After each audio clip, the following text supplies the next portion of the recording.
Dear Papa Dudut, magandang tanghali sa inyo at sa mga avid listener ng Barangay Love Stories. Itago niyo na lamang po ako sa pangalang Analea. 35 years old at nakatira sa Quezon City. Nadiskubre ko ang programa ninyo noong sinuggest ito sa akin ng kaibigan at dati kong kaopisina na mahilig makinig ng mga love stories sa radyo. Sinabi rin niya na subukan kong sumulat sa inyong istasyon, Papa Dudut, para ibahagi ang kwento ng buhay ko. Gusto ko rin humingi ng payo sa mga kabarangay natin kung ano ang mabuti kong gawin sa sitwasyon ko. Magsisimula ang lahat taong 2023 nang makilala ko ang partner kong si Jimbo. Nagtatrabaho ako noon sa isang private company sa Quezon City bilang data analyst. Katrabaho ko si Jimbo at mas bata sa akin ng 6 na taon. Bali 27 years old siya noon samantalang 33 na ako. That time may 6 na buwan na akong hiwalay sa long-time boyfriend at live-in partner ko for 10 years dahil sa cheating issue niya.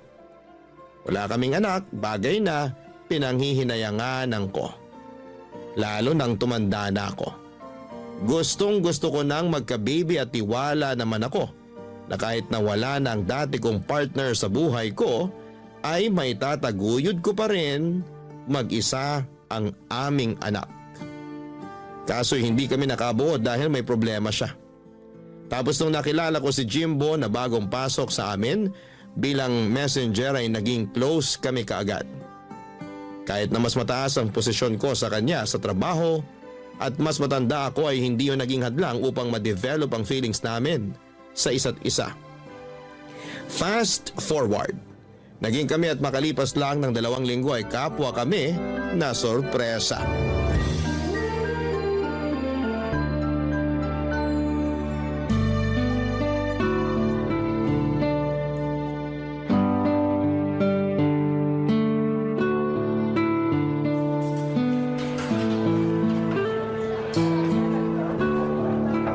Mahal, pansin ko kanino mo pa ako di kinikibo sa office ah. Pati ba naman dito sa fast food? Sorry mahal, busy lang talaga ako sa opisina kanina. Halata nga. Nitingin nga di mo nagawa nung tinawag kita kanina para ihatid yung niluto kong lunch mo. Sorry ulit, pero inubos ko naman yung luto mo. Ang sarap kasi eh. Salamat. Paano hindi magiging masarap yun? Eh ikaw kaya lagi kong iniisip kapag nagluluto. Naku, yan ka na naman eh. Pinubola mo na naman ako. Hindi kaya. Oo na, pero talentado ka talaga pagdating sa pagluluto. The best na talagang masarap ang putahing niluluto mo. Diyan mo nga ako nakuha eh. Ganun ba? Akala ko pa naman dahil sa kagwapuhan ko. Sige, kasama na yon. Grabe ah. O bakit? Parang napilitan ka lang yata. O baka naman naawa ka lang sa akin kaya sumigi ka na. Ewan ko sa'yo mahal. Yan ang gusto ko. Ano? Kapag tumatawa ka, maganda ka na.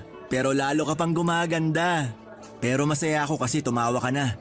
Di ako sanay na maghapon ka na kasi mangot eh. Sorry ulit sa pang-i-snub ko sa'yo ha. Hindi ko naman sinasadya yun. Okay lang, pero may problema ka ba? Wala naman. May gumugulo sa isip mo? Meron. Ano? Sabihin mo sa akin para naman gumaan-gaan yung pakiramdam mo.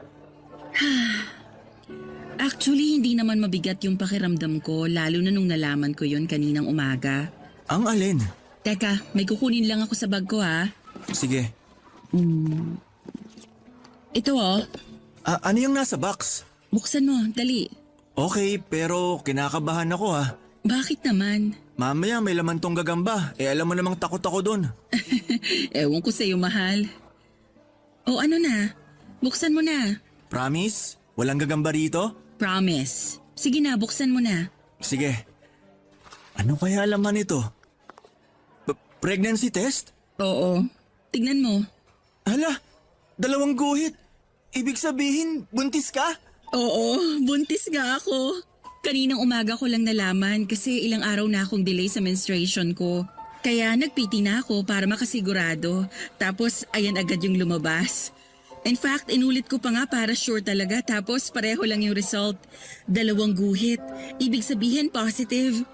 Magkaka-baby na tayo. Hindi ko alam yung sasabihin. Basta masaya ako at excited na maging tatay. Alam mo naman na matagal ko nang gustong magka-baby, di ba? Oo, nakwento mo nga tapos ayan na. Natupad na natin yung pangarap mo. Salamat, mahal, kasi ginawa mo akong ina. Binigyan mo ako ng anak. Ako rin naman eh. Ginawa mo akong tatay.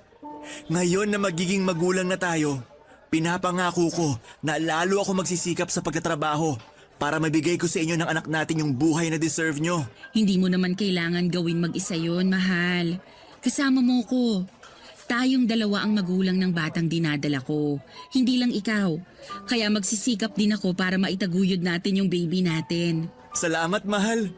Lalo ako na-inspired dahil sa magandang balita mo. Excited na akong sabihin kay nanay na magiging lola na siya. Siguradong matutuwa yon pero kinakabahan lang ako. Ha? Saan? Siyempre, hindi pa nga alam ng nanay mo na tayo na. Malalaman din niya at double celebration pa kasi magkakababy na tayo. Huwag kang kabahan. Mabait naman si nanay eh. Mahirap hindi kabahan, pero may tiwala naman ako sa'yo. Salamat sa pagtitiwala, mahal ko. Ano kayang magiging gender ng baby natin? Kahit na ano pa, basta healthy ang baby natin, ayos na ayos sa akin.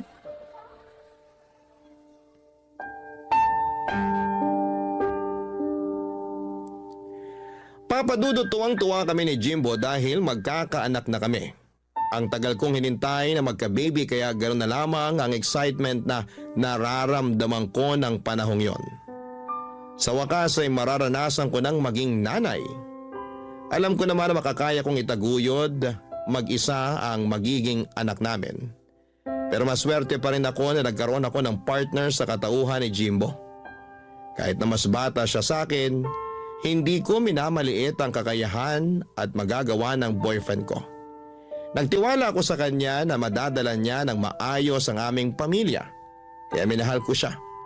Kung ilalarawan ko si Jimbo ay matangkad siya at malaki ang pangangatawan. Magalang din siya sa lahat ng mga katrabaho namin at palangiti. Pero sa akin lang talaga siya close at naglalaan ng extra time. Nakausapin ako kung may pagkakataon. Yun na pala ang simula ng love story namin at hindi nagtagal ay inamin niya na nagugustuhan na niya ako. Kahit na walang katiyakan kung maibabalik ko raw ba ang nararamdaman niya dahil sa malayong pagitan ng edad namin. Pero wala naman sa akin yon, lalo at gusto ko na rin siya ng mga panahong yon. At nung nalaman kong buntis nga ako ay lalo kaming naging malapit sa isa't isa ng boyfriend ko. Isang araw ay nag-decide siyang ipakilala na ako sa kanyang nag-iisang magulang, ang nanay niya.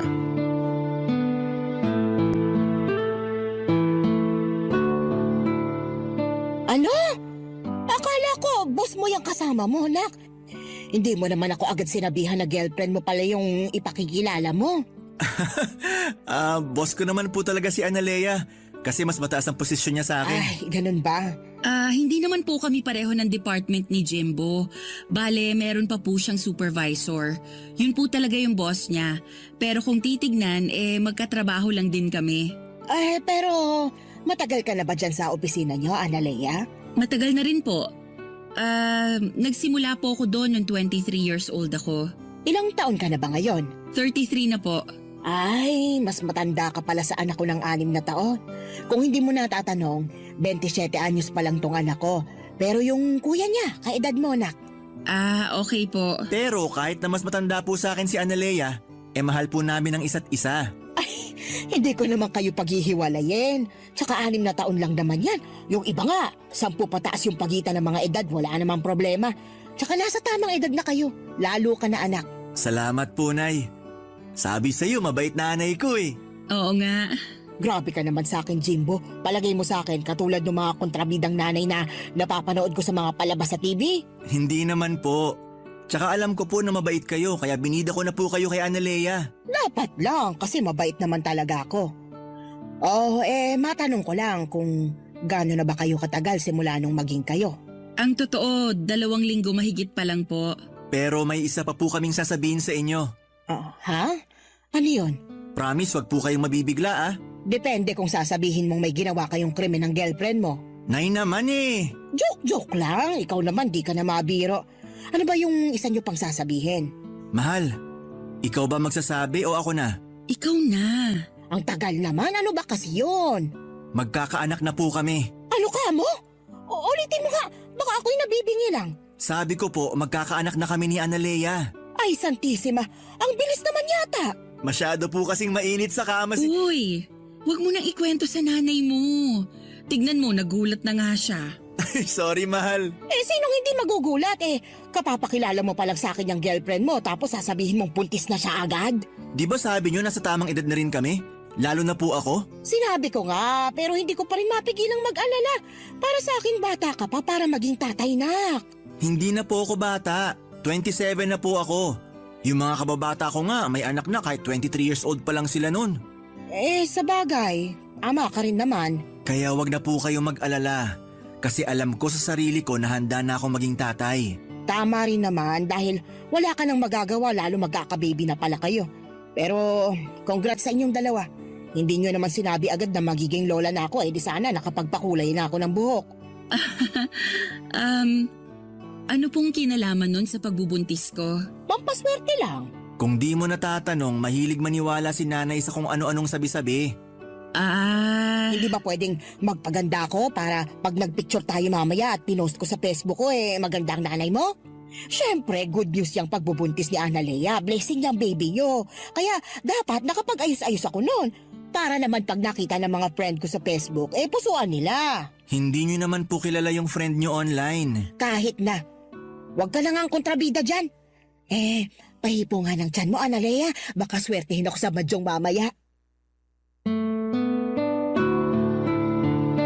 Papadudot aminado akong nagulat nang magkakilala na kami ng nanay ng boyfriend ko. Mabait naman siya for my likings at ayos namang kausap.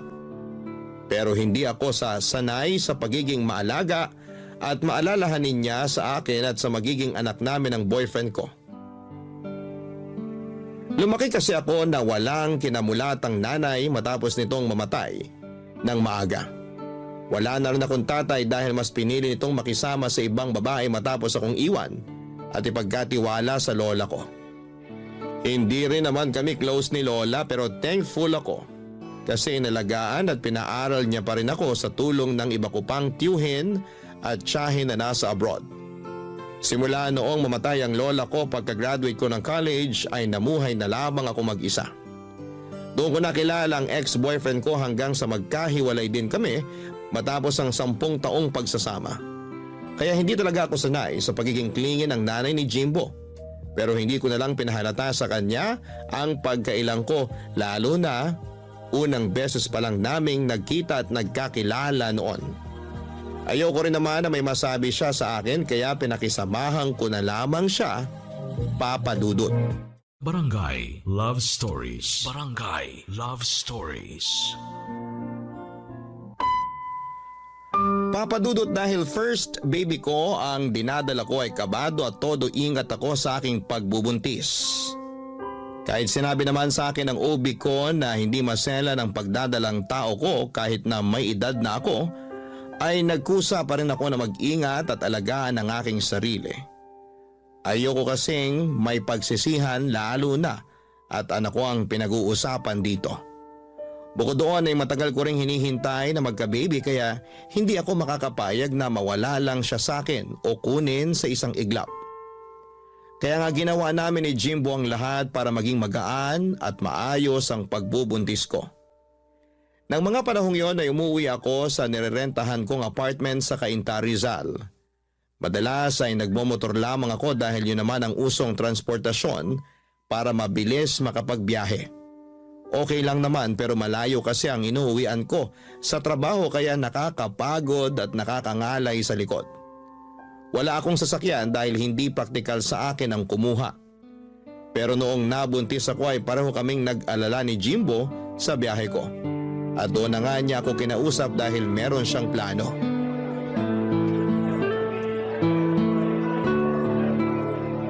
May buntis na namang masaya kasi nakain ko na yung cravings kong cake. Salamat sa treat, mahal. Walang anuman. Cute mo? Sus, bulero. Cute ka naman talaga. Lalo ngayon na naglilihi ka. Ganito pala ang feeling ng naglilihi. Mahirap ba? Sakto lang. May mga araw na mahirap, meron namang okay lang. Kerry, ganun. Pero kaninang umaga pagising ko, sabi ko sa sarili ko gusto ko kumain ng cake. Kaya lang ayoko naman ng mga nabibili lang sa mga kilalang cake shop. Ang hirap lang kasi hindi ko alam kung anong eksaktong cake yung gusto kong kainin. Maghapon yun. Buti na lang naisipan mo kong dalhin sa cafe na to. Tapos sakto, nakita ko nga yung cake na gusto kong kainin. Matagal na kitang gusto dalhin dito kasi mahilig ka sa kape, di ba? Oo, Okay lang daw ba sa buntis na magkape? okay lang naman sabi ng ubi ko pero wag palagi. Hindi naman maselan pagbubuntis ko kaya nagpapasalamat ako sa Diyos. Siyempre, alam mo na, risky na talaga lalo pag mga gantong edad ng babae. Yun nga yung napag-usapan namin ni nanay kagabi, mahal. Ano yun? Na kahit di naman maselan yung pagbubuntis mo, mahirap pa rin na sumugal. Nag-iingat naman ako mahal. Hindi mo kailangan mag-alala sa akin. Alam ko pero mahirap di mag-alala. Lalo na kapag bumabiyahe ka papunta at pauwi sa inyo. Grabe yung kaba ko kapag hindi kita nahahatid kasi may kailangan akong i-overtime. Di kayo mawala ng anak natin sa isip ko. Naiintindihan naman kita, pero matagal ko na rin namang ginagawa yung pagmumotor pa uwi. Simula pa nung nag-pandemic. Para sa akin, mas mabilis ang biyahe at mas praktikal kaysa jeep. Saka maliit pa naman tong tiyan ko, pwede pa akong umangkas sa motorsiklo. Kaya lang mahihirapan ka na pag lumaki na yung tiyan mo. Pwede naman akong mag-UV na lang. Hindi naman talaga problema yung biyahe. Yung inuuwian ko lang kasi sa Rizal pa yun, malayo-layo rin. Kaya nga naisip namin ni nanay na tumira ka na lang sa bahay. Ha? Tumira sa bahay nyo? Oo, para magkasama na tayo at lalo kitang mabantayan. Tsaka mas malapit yung bahay namin sa trabaho natin since pareho lang naman na nasa Quezon City. Sige na mahal, pumayag ka nang tumira sa bahay namin. Sigurado ka ba talagang ayos lang sa nanay mo? Kasi baka sanay siya na kayong dalawa lang sa bahay nyo simula nung bumukod yung mga kuya mo. Oo naman, siguradong sigurado. Tsaka si nanay pa nga ang nagsuggest nun eh. Gusto ka rin daw niyang makasama sa bahay at mabantayan yung pagbubuntis mo. Okay, pero parang ako naman yata ang maninibago. Mabait naman si nanay. Tsaka huwag kang mag-alala kasi may privacy tayo sa bahay. May sarili naman akong kwarto eh. Ang gusto ko lang naman maging safe kayo ng baby natin. Pag doon na kayo sa bahay tumira, pwede kong gamitin yung tricycle namin. Yung nasa garahe nyo? Oo, pundar pa yun ng tatay namin. May kalumaan pero maayos pa naman yung makina. Tsaka wala namang gumagamit nun kasi may motor naman ako. Aayusin ko na lang para mas maging komportable ka. Kaya sana pumayag ka na. Kung lilipat kasi ako sa inyo, kailangan kong kausapin yung landlord ko. Saka yung mga gamit ko sa apartment, paano natin hahakutin? Huwag kang mag-alala, ako nang bahala dyan. Basta pumayag ka lang. Pwede bang pag-isipan ko muna? Oo naman. Basta sabihan mo lang ako sa magiging desisyon mo. Huwag kang mag-alala, sasabihan talaga kita. Saka bigyan mo lang muna ako ng ilang araw para mag-isip. Medyo nabigla kasi ako eh. At saka malaking desisyon talaga yung gagawin ko sakaling lumipat ako sa inyo. Alam ko naman na mabait ang nanay mo, pero kailangan ko pa rin mag-isip. Naiintindihan ko naman. Kaya nga ayos lang sa akin na bigyan ka ng ilang araw. Thank you, mahal. Sobrang na-appreciate ko ang pagiging maunawain mo. Na-appreciate ko naman ang gustong mangyari ng boyfriend ko nang sabihin niyang tumira ako sa bahay nila kasama ang nanay niya. Nasa Quezon City lang din kasi sila nakatira at hindi hamak na mas malapit kesa sa inuwian ko sa Cainta, Rizal. Pero alanganin pa rin ako noon dahil makakasama ko sa bahay nila si nanay. Hindi kasi ako sanay nang may kasama simula nang maghiwalay kami ng ex ko at alam yun ni Jimbo. Pero alam ko na hindi na lamang sarili ko ang dapat kong isipin. Lalo na may buhay na sa sinapupunan ko. Kaya ginawa ko ang makakabuti para sa anak namin matapos kong pumayag na lumipat sa bahay nila Jimbo sa Quezon City. Kahit maliit lang ang bahay nila ay meron namang kaming sariling kwarto ng boyfriend ko. Kaya masaya pa rin ako dahil may privacy pa rin kami. Kaya lang ay may mga pagkakataon pa rin talaga na hindi mapigilang umeksena ng nanay niya.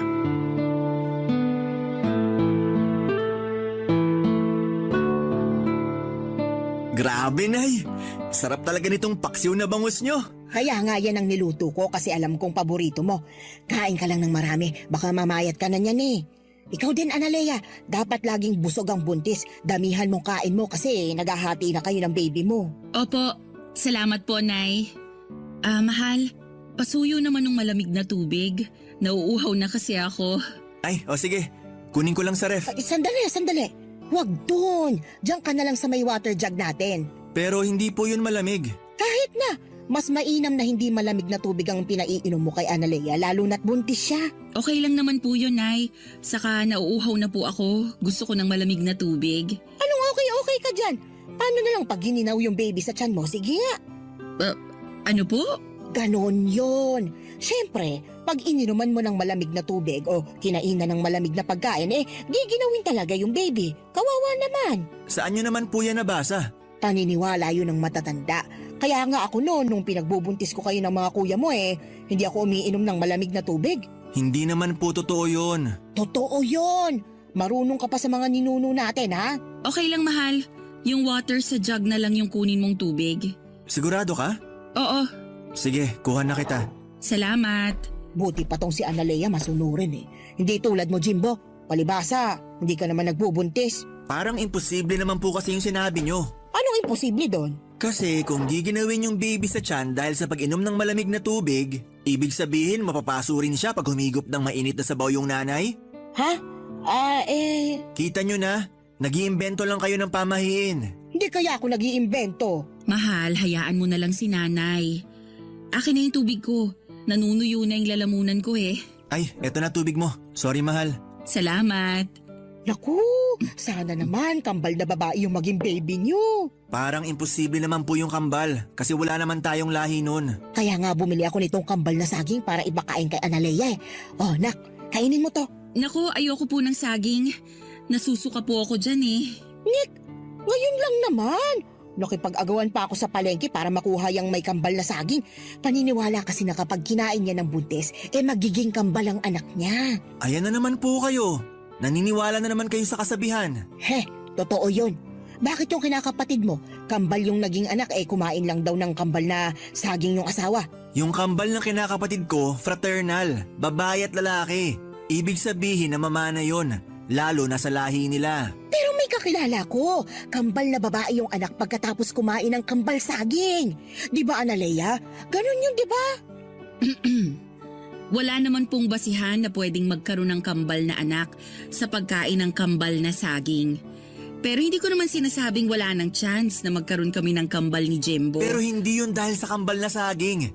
May scientific explanation pa rin yun. Scientific explanation mo mukha mo. Basta, naniniwala ako na kagagawan yon ng kambal na saging.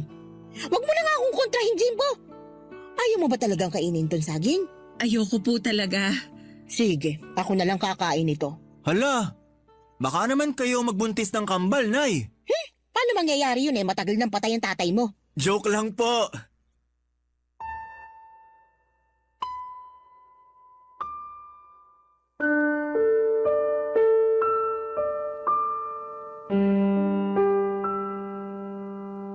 Papadudot nire-respeto ko ang nanay ng boyfriend ko dahil magulang niya yon. Pero may mga pagkakataon na hindi ko mapigilang mainis sa mga ginagawa at sinasabi niya sa akin at sa pagbubuntis ko. Marami siyang sinasabi na hindi ko maintindihan dahil hindi naman makatotohanan.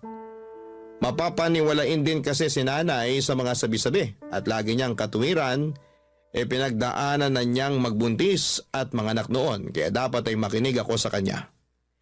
Hindi ko naman binabaliwala mga payo niya sa akin. May iba naman kasi doon na useful pero ako mismo ay inaaral ko rin naman kung paano magbuntis ng tama at maging nanay. Kaya lang madalas ay baliwalain ni nanay ang mga effort ko at sinasabi niyang dapat mas pakinggan ko siya kasi papunta pa lang daw ako ay nakabalik na siya.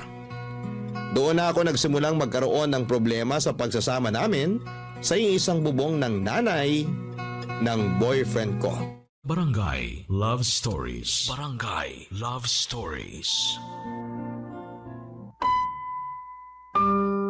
Papadudot na sa 6 na buwan na ako noon sa pagbubuntis ko at nalaman na namin ang gender ng anak namin. Lalaki ang panganay namin kaya masayang masaya ako. Pero hindi ganon ang nararamdaman ng nanay ni Jimbo dahil gusto raw niya ng kambal na babae. Puro kasi lalaki ang mga anak niya kaya pinagdasal daw niya sa lahat ng santo na sana'y kambal na babae ang maging anak ko. Sinisisi niya rin ako kasi hindi ko raw kinain yung kambal na saging na pinakakain niya sa akin noon. Sa kabila ng lahat ay unti-unti na lang tinanggap ni nanay ang magiging apo niya. Pero ilang buwan din bago nangyari yon. Puro kasi siya parinig sa akin na hindi ko raw sinusunod ang mga sinasabi niya para maging kambal na babae ang anak ko. Sa pikon ko minsan ko na siyang sinagot na sa anak niya galing ang genes na nagbibigay ng gender sa babae. Siyempre hindi siya naniwala doon dahil ako naman daw ang nanay at may matres sa aming dalawa ni Jimbo. Hinayaan ko na lamang siya kung yon ang paniniwala niya dahil na-realize ko na mas mahirap turuan ang matatanda kaysa bata. Dumating ang kabuwanan ko at patuloy pa rin si nanay sa pang-iinis sa akin.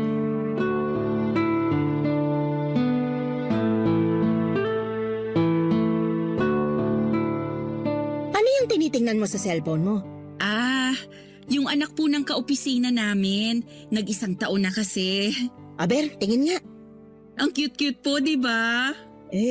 Parang hindi naman masyadong cute. Nay naman, tignan niyo oh. May dimple pa sa magkabilang pisngi. Sana may dimple rin magiging anak namin ni Jimbo. Yung dimple cute pero yung bata hindi. Tingnan mo nga, ang laki-laki ng nguso tapos ang itim-itim ng balat. Kulot pa. Ano ba namang itsura yan? May lahi po kasi yung tatay, kaya namana doon yung kulay ng balat. Ay, kaya naman pala pangit. Nanay talaga. O bakit? Totoo naman yung sinabi ko eh. Akala kasi ng ibang nanay lahat ng baby cute pero hindi naman. Kinukumbinsi lang nilang sarili nila na cute yung mga anak nila kasi mga anak nila yon. Wala na silang mag-aagawa. Pero yung batang yan, hindi cute, pangit. Sobra naman po kayo. Wala naman pong ginagawa sa inyo yung bata. Wala naman siyang kailangan gawin sa akin eh. Tsaka, masama ba na magsabi ng totoo? Hindi po. Pero lumalabas na nilalait nyo na yung anak ng kaopisina ko. Lait na palang pagsasabi ng totoo ngayon. Ibang klaseng henerasyon. Matanong lang kita ha. Ano bang cute sa batang yan? At kulang na lang idikit mo na yung mga mata mo sa cellphone mo sa kakatitig sa kanya. Alam mo, may kasabihan ng mga matatanda na kapag panay ka ng tingin sa pangit, lalo na kapag buntis ka, pangit din yung magiging anak mo. Kaya nga ako noon, panay tingin sa picture ng mga gwapong artista nung kapanahunan namin para naman artistahin yung mga anak ko. Ay, wala naman pong basihan niyang sinasabi niyo. Yung itsura ng magiging anak namin ni Jimbo, galing sa aming dalawa. Pwedeng kamukha ko, pwedeng kamukha ni Jimbo, pwedeng hati kami. Saka kahit ano pa ang maging itsura ng anak namin, hindi namin siya tatawaging pangit. Diyan ka magaling sa pagsagot-sagot sa akin. Naligo lang ako, narinig ko na kayo nagtatalo ni Analea, Nay. Anong nagtatalo? Nag-uusap lang kami nitong kinakasama mo. Ano pong pinag-uusapan nyo? Pinagsasabihan ko lang naman siya na panay titig siya dyan sa picture ng anak ng kaopisina nyo. Ang pangit-pangit na bata. Oho, sobra naman kayo makapanlait. Walang pangit na bata. Ay, mayroon. Hindi ba kayo marunong tumingin? Marunong po. Kaya nga kako kay Analea, huwag pagduldulan ng mga mata sa picture ng pangit na batang yon. Kasi baka maging kamukha ng anak ninyo. Paniniwala yun ng mga matatanda noon. Sige ka, magkakaroon ka ng anak na hindi mo kamukha kasi pangit. Nay, sumusobra na po kayo ah. Hindi po magiging pangit ang anak namin ni Jimbo. Sa awa ng Diyos, normal ang baby namin. Walang kapansanan base sa ultrasound. Pero kahit na ano pang maging itsura niya, naniniwala akong hindi siya magiging pangit. Hindi rin naman pangit yung anak ng kaopisina namin. Kayo lang yung nagpapapangit dun sa bata kasi pangit yung ugali nyo. Ano sabi mo? Abay, napakabastos mo ah. Tama naman po si Analea. Sa lagay, mas kinakampihan mo pa yung babaeng yan kaysa sa akin na nanay mo? Anong klaseng anak ka? Hindi naman po kasi tama namang husga. Lalo na ng inosenteng bata. Tsaka masyado na kayong nilalamon ng mga pinaniniwalaan nyo na wala namang basihan. 2023 na po. Hindi na to panahon ng kopong-kopong. Ewan ko sa'yo. Marunong pa kayo sa akin? Pwede bang mamaya na kayo mag-aaway? Ha? Pati ba naman pag-aaway namin may schedule pa? Manganganak na yata ako, Day. Mamaya na kayo mag-aaway ni Jimbo kasi Ang sakit-sakit na talaga! Hala, teka! Dadalhin na kita sa ospital, mahal! Papadudot mabilis akong sinugod ni Jimbo sa ospital at na-admit na nga ako para manganak. Buti na lang at safe ang baby namin dahil baka hindi ko mapatawad ang nanay niya sa pangi-stress sa akin. Ang tagal ko rin nagtimpi na huwag siyang masagot-sagot dahil nga sa ginagalang ko pa rin siya. Pero noong araw bago ako manganak ay punong-puno na ako sa kanya plus sobrang sakit pa ng balakang, likod at puson ko dahil nagle-labor na pala ako. Lumipas ang 6 na buwan ay nagkasundo naman kami ni nanay matapos pumagitna sa amin si Jimbo. Kinausap din niya ang nanay niya kaya himalang bumait ang pakikitungo nito sa akin. Masaya na rin naman ako dahil close siya sa baby boy namin at nagbobolontaryo pang mag-alaga sa anak namin lalo noong bumalik na ako sa trabaho. Kahit nakabado ako kasi ayokong ipagkatiwala kanino man ang baby ko, ay nagtiwala pa rin ako sa biyanang kong hilaw katulad ng pakiusap sa akin ni Jimbo.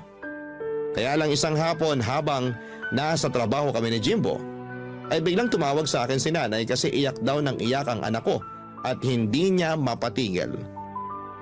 Sa alala ko ay nagpa-undertime ako at umuwi na sa bahay namin. Naabutan ko ang iyak ng iyak ang anak ko at takot na takot ako kasi para siyang hindi makahinga. Agad kong dinala sa pedya ang bata at doon ko natuklasan na may tonsillitis siya. Naiyak na lamang ako nang malaman yon at agad na tinawagan si Jimbo para sunduin kami sa klinik. Pag-uwi sa bahay ay kinompronta ko si nanay.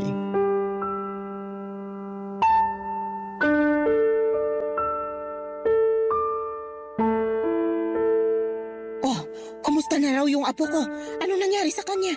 Namamaga raw po yung tonsil ng anak namin. Ha? Grabe naman. Bakit daw nagkaganoon? Umamin nga po kayo sa akin. Ano pong pinakain niyo sa anak namin? Aha? Anong pinakain ko? Hindi naman po kasi mamamaga yung tonsil ng baby namin kung wala kayong pinakain o pinainom na bawal sa kanya.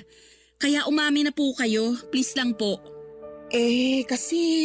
Pinagalitan kami ng pedya ng anak namin at pinagsabihan na ingatan namin yung anak namin. Baby pa siya tapos may tonsillitis na, Nay. Kaya sabihin nyo, may pinakain o pinainom po ba kayo sa anak namin? Oo meron pero kaunti lang naman. Ano po yon? Pinainom ko ng soft drink tapos pinakain ko ng icing ng cake na bigay ng kapitbahay. Ano po? Bakit ka ba naninigaw? Nakakabingi ka ha? Bakit hindi ako sisigaw? Nakakagalit po yung ginawa nyo. 6 na buwan pa lang yung anak namin. Pero pinainom nyo na siya ng soft drink at pinakain ng icing ng cake? Nasisiraan na po ba kayo ng ulo? Hoy, hindi sira ang ulo ko, Analea. Hinay-hinay ka sa pagsasalita sa akin ng ganyan ha? Oh, bakit nananahimik ka lang dyan, Jimbo? Pagsabihan mo yung kinakasama mo, binabastos ako ng harap-harapan. Tama naman po si Analea. Mali po yung ginawa nyo sa anak namin. Kunti lang naman yun. Masyado namang sensitive yung lalamunan ng anak ninyo. Baby pa kasi yung pinag-uusapan natin dito. Saka bawal naman po talaga yung soft drink at icing ng cake sa 6 na buwan. Sos, hindi yan totoo. Yan yung sina Jimbo tsaka ay mga kuya niya noon. Nakatikim na ng kinanaw na kape ng mga baby pa lang sila. Partida, wala pang 6 na buwan noon yung mga anak ko. Nagkakape na. Wala namang nangyari sa kanila. Hindi naman ninervyos o namaga yung tonsil. Ang sabihin mo, mahina lang talagang resistensya ng anak mo. Kulang ka kasi sa bitamina nung pinagbubuntis mo yan kaya namana yung kahinaan ng katawan mo. Kasalanan mo rin kasi, masyadong matigas ang ulo mo. Hindi mo kinakain yung mga pinakakain ko sa'yo. Alam niyong naging maingat ako sa pagbubuntis ko. Kaya wag niyo akong sisisihin sa kasalanang hindi ko ginawa. Kayong may kasalanan kaya namaga ang tonsil ng anak ko. Kung ano-ano kasing pinainom at pinakain niyo sa kanya. Saka wala kayong karapatan na ikumpara ang baby ko sa mga bata noon. Swerte na lang na walang nangyaring masama sa anak niyo dahil sa ginawa niyo. Pero hindi ibig sabihin, may karapatan na kayong gawin din yun sa anak ko. Ay, kung makapagsalita ka, akala mo ibang tao sa akin yung anak mo ah. Baka nakakalimutan mong apo ko rin yan. Apo niyo lang yung anak ko pero ako pa rin ang nanay. Ano ba, Jimbo? Hahayaan mo lang ba na bastusin ako ng babaeng yan? Nanay mo ko, ipagtanggol mo ko. Sorry po talaga, pero maling-mali kayo rito. Buhay ng anak namin yung nilagay nyo sa alanganin. Ang OA nyo naman. Hindi naman nakakamatay yung pamamaga ng tonsil eh. Tsaka, gagaling din yung anak ninyo. Huwag kayong ma-stress. Hirap kasi sa inyo, masyado kayong nagmamarunong. Ay, sa inyo ako mas na-stress, Nay. Ay nako, sige ka, mabilis kang tatanda niyan. Tingnan mo na lang yung mga kulubot mo sa muka, lalong nagiging halata. Baka bukas makalawa, mapagkamalang ka ng nanay ng anak ko. Sige ka. Tumigil na po kayo! Oo na, titigil na. Ay, buti pa alis muna ako kasi hinahanap na ako ng mga kaibigan ko. Magmamadyong kami. Doon na lang ako para makapag-relax din ako. Lalo nakaka-stress dito sa bahay ng dahil sa inyo. Che!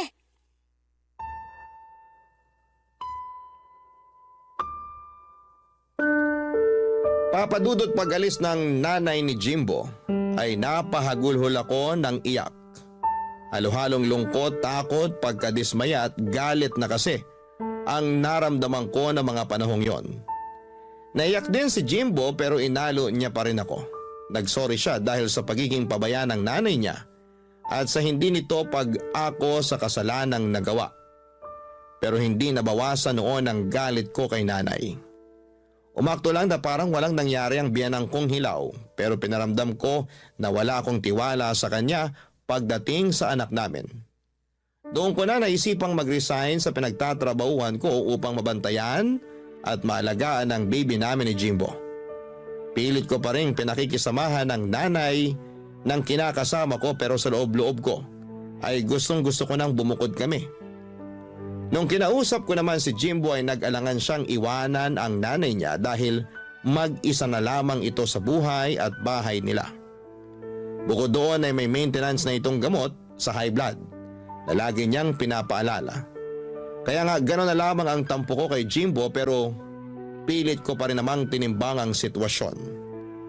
Baka maging konsensya ko pa kung may mangyaring masama sa biyanang kong hilaw. Sana mapayuhan ako ng mga kabarangay natin, Papa Dudut. Aminado ako na may mga gabi na naiisip kong umalis na lamang kami ng anak ko sa poder ni na Jimbo at magpakalayo-layo. Pero mahal ko ang kinakasama ko kaya naguguluhan ako sa kung ano ang pwede kong gawin. Maraming salamat po sakaling mapili ninyong i-area ang istorya ng buhay ko. God bless sa Barangay Love Stories and more power sa inyong istasyon. Ang inyong forever kapuso at kabarangay, Analea. Dear Papa Dudut, magandang araw po sa inyo, Papa Dudut. Ako nga pala si Dado, isang simpleng lalaki na nagtatrabaho bilang tendero ng fishball dito sa masikip na kalsada ng Quiapo. Diosdado talaga ang tunay kong pangalan. Ewan ko ba, makaluma ata ang mga magulang ko kaya kahit pwede na sana nila akong bigyan ng medyo modernong pangalan, ay hindi nila inabala pa mga kapuso. Gusto ko pong ibahagi sa inyo ang kwento ko.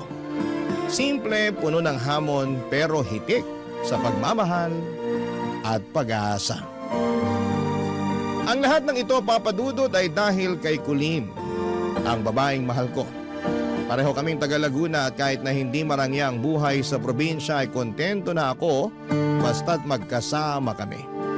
Pero nang sabihin niyang pupunta siya sa Maynila para magtrabaho bilang kasambahay, para bang gumulo ang mundo ko. Hirap na hirap akong tanggapin na malalayo siya sa akin. Kakatapos lang ng COVID noon at gusto kong pigilan siya. Pero alam kong hindi tama at pangarap niya yon at sino ba ako para hadlangan. Habang naiwan akong mag-isa sa probinsya ay doon ko naramdaman kung gaano siya kahalaga sa buhay ko. Araw-araw iniisip ko kung ano ang paraan ang pwede kong gawin para makita siya ulit. Kaya nang dumating ang kababayan namin na si Manong at inalok ako magtinda ng fishball at ibang pagkain kalya sa Maynila ay hindi na ako nagdalawang isip pa. Iniwan ko ang pamilya ko sa Laguna, dala ang kaunting gamit at malaking pangarap na mapalapit kay Colleen. Pagdating ko sa Maynila, agad kong naramdaman ang bigat ng hamon. Sa unang linggo pa lamang, muntik na akong sumuko. Mainit ang kalsada, magulo ang paligid at maraming beses na halos wala akong kinikita. Pero sa bawat tusok ng fishball, iniisip ko po si Colleen. Siya ang dahilan kung bakit ako nandito. Sa tuwing naiisip ko siya ay nawawala ang pagod ko. At sa pagkikita naming dalawa kahit saglit lang ay para akong nakahanap ng bagong lakas. Yung ngiti niya, Papa Dudut, ay parang sinasabi sa akin na sulit ang lahat ng hirap. Minsan naiisip kong mahirap, pero sa puso ko, mas nangingibabaw ang pangarap kong maging sapat para sa kanya. Gusto kong bigyan siya, Papa Dudut, ng mas magandang buhay. Gusto kong patunayan na kahit simpleng tindero lamang ako ng fishball, ay kaya kong maging lalaki na maipagmamalaki niya balang araw. Yon ang nasa isipan ko parate. Papa Dudut, si Colleen ang inspirasyon ko at sa bawat init ng mantika, tagaktak ng pawis ay iniisip ko ang araw na hindi na namin kailangang maghiwalay. Pangarap kong maging katuwang niya sa buhay. At alam kong darating din ang tamang panahon. Ang lahat ng sakripisyo ko ay para sa kanya, para sa amin. Kaya naman nung una kong tinuruan na ako ng asawa ni Manong, noong unang araw na yon, si Ma'am Nancy, kung paano ang pagluluto ng fishball at iba pang mga pagkaing kalye at paglalako nito ay hindi ko yon makakalimutan. Sariwa pa ito sa isipan ko. 19 years old lamang ako noon, Papa Dudut.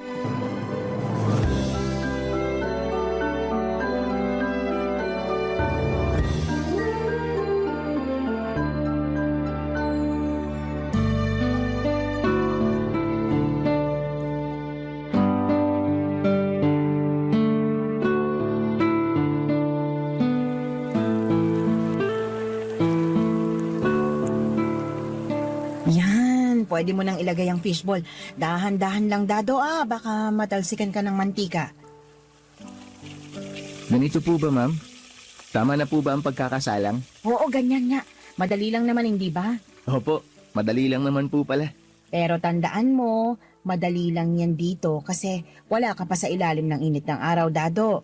Kailangan mong sanayin ang katawan mo at syempre, ingatan mo rin. Bawal magkasakit. Opo, ma'am. Sisikapin ko po na hindi magkasakit. Tsaka mukhang kakayanin ko naman po yung trabaho ko.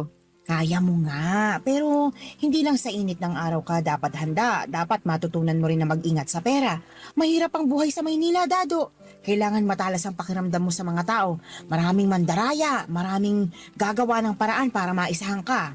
Opo, ma'am. Nasabi din po sa akin ni Manong yan. Basta po, gagawin ko po ang lahat para hindi po ako magkaproblema. Mabuti naman. Kaya ka kinuha ng manong mo, Dado, dahil naniniwala siyang matinukang tao. Pero lagi mong tatandaan, ang tiwala ay hindi madaling makuha. Pinapahalagahan ito, kaya wag na wag mong sisirain. Makakaasa po kayo sa akin, ma'am. Tandaan mo, sinasabi ko to sa'yo bilang magkababayan kayo ni manong mo. Naalala ko nung kinuwento niya sa akin kung paano siya nagsimula. Nagsumikap talaga siya para marating tong kinatatayuan namin. Dati isang kariton lang ang meron siya hanggang sa dumami. Ang galing nga po niya, ma'am eh. Bilib po ako sa kanya kaya gusto kong gayahin yung determinasyon niya. Alam mo, Dado, naniniwala ako sa kakayahan mo. Wag na wag mo talagang sirain ang tiwala namin, lalo na pagdating sa pera. Dapat tama ang ireremit mong kita. Oo naman po, ma'am. Mapagkakatiwalaan niyo po ako pagdating dyan. Gusto ko po kasi na kumita ako sa matinong paraan. Kasi kapag nagkaroon na ako ng pamilya, gusto ko po na galing sa malinis na paraan yung ipapakain ko sa mag-iina ko. Tama yan. At sana hindi ka matulad sa ibang tindero namin ng fishball. Iniisahan kami. Pangit po talaga yung ganong ugali ng tao. Kapag yung tao po nang iisa sa trabaho, hindi niya alam na hindi aasenso yung ganong gawain. Basta, malaki ang tiwala namin sa'yo. Salamat po sa tiwalang ibinibigay niyo, ma'am. Gusto ko po magtrabaho ng marangal. Lahat po ng to para kay Colleen. Mabuti naman kung ganon. Sino nga pala si Colleen? Girlfriend ko po. Nandito rin po siya sa Maynila. Talaga? Si Colleen pala ang inspirasyon mo, ha? Opo, ma'am. Pangarap ko po na balang araw, maipakita ko po sa kanya na kinaya ko, na nagtagumpay po ako. Gusto ko po na maging proud siya sa akin. Magandang pangarap yan, Dado. Pero tandaan mo, hindi lang para sa kanyang ginagawa mo. Gawin mo rin to para sa sarili mo. Sa buhay, mahalaga na pinagpapahalagahan mo rin ang sarili mo. Tatandaan ko po yan, ma'am. Basta kapag nakaipon na po ako, pakakasalan ko po agad si Colleen. Mag-ipon ka ng maigi. Saka kapag nagpakasal ka na, yung simple lang. Hindi mo kailangan ng magarbong kasal. Ang importante, mapapakain mo ng maayos ang magiging pamilya mo. At nagsumpaan kayo sa harap ng altar na magsasama habang buhay. Parang kayo lang po ni Manong. Siyempre naman. Ang bait po ni Manong kaya hindi po nakakapagtaka na ang bait nyo rin po.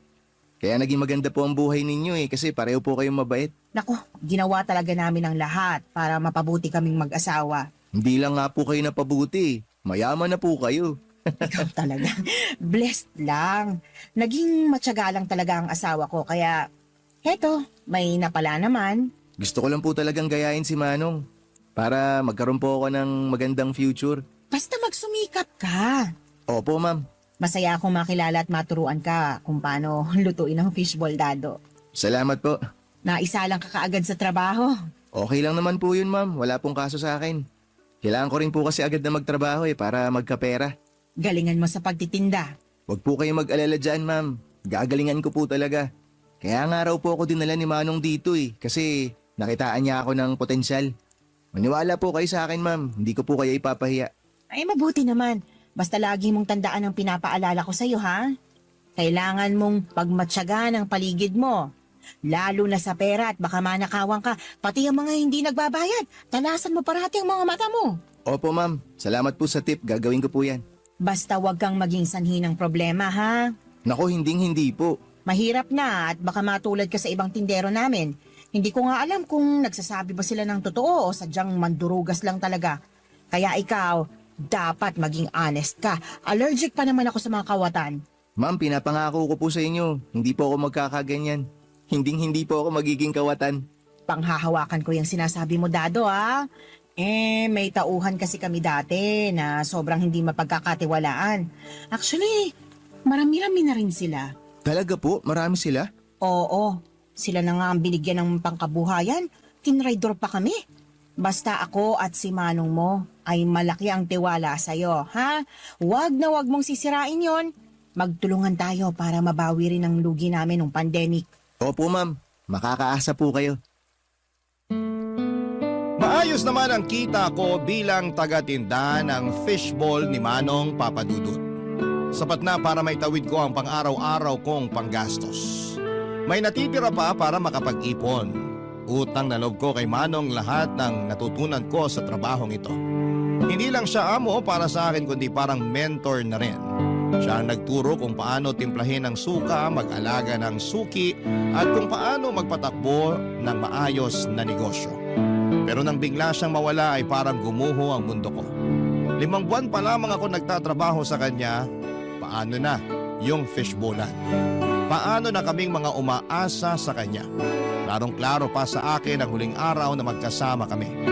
Masigla pa niyang ikinuwento kung paano mababalago ang negosyo. Sabi pa niya na balang araw ay baka ako na mismo ang magkaroon ng sariling kariton. Pangahawakan ko ang mga salitang yon, Papadudot, pero kinabukasan ay parang binuhusan ako ng malamig na tubig. Nalaman ko kay Nancy na si Manong ay wala na. Sabi niya na pumanaw na si Manong kagabi para akong binagsakan ng mundo. Wala na ang haligi ng negosyo namin. Wala na ang taong sumusuporta sa akin. Sa lamay ni Manong ay halos walang imikan. Tahimik kaming lahat at parang hindi makapaniwala. Si Nancy, halos hindi ko makausap dahil sa sobrang lungkot. Ramdam ko ang bigat na dinadala niya. Ako naman ay gusto ko magbigay ng lakas ng loob sa kanya. Pero paano? Gusto kong sabihin na gagawin ko ang lahat para hindi bumagsak ang negosyo, pero sa totoo lang, Papadudot, ay hindi ko rin po alam kung paano magsisimula. Pagkalipas ng ilang araw ay ramdam na ramdam ko ang pagkawala ni Manong. Sa bawat tusok ko ng fishball, bumabalik sa isipan ko yung mga payo niya. Natyaga lang at puso ay makakaya ko ang lahat. Pero ngayon ay mag-isa na lamang ako. Wala na yung gabay ko. Wala na yung taong nagtutulak sa akin para magpatuloy. Ang masakit pa, Papadudot, ay naapektuhan na rin pati ang mga pangarap ko. Kasama si Colleen sa mga pangarap kong yon. Gusto ko siyang maiahon mula sa pagiging kasambahay at mabigyan ng maayos na buhay. Plano naming mag-ipon para magpakasal at bumuo ng pamilya. Pero sa mga nangyari, hindi ko na alam kung paano ko masisimulan ulit ang lahat, Papadudot. Sobrang bigat. Pero kahit nahihirapan ay pilit kong iniisip na dapat akong tumayo. Hindi ko kayang sayangin ang lahat ng itinuturo sa akin ni Manong noon. Mahirap man ay susubukan kong buuin ang pangarap namin ni Colleen. Alang-alang sa mga pangako ko sa sarili ko.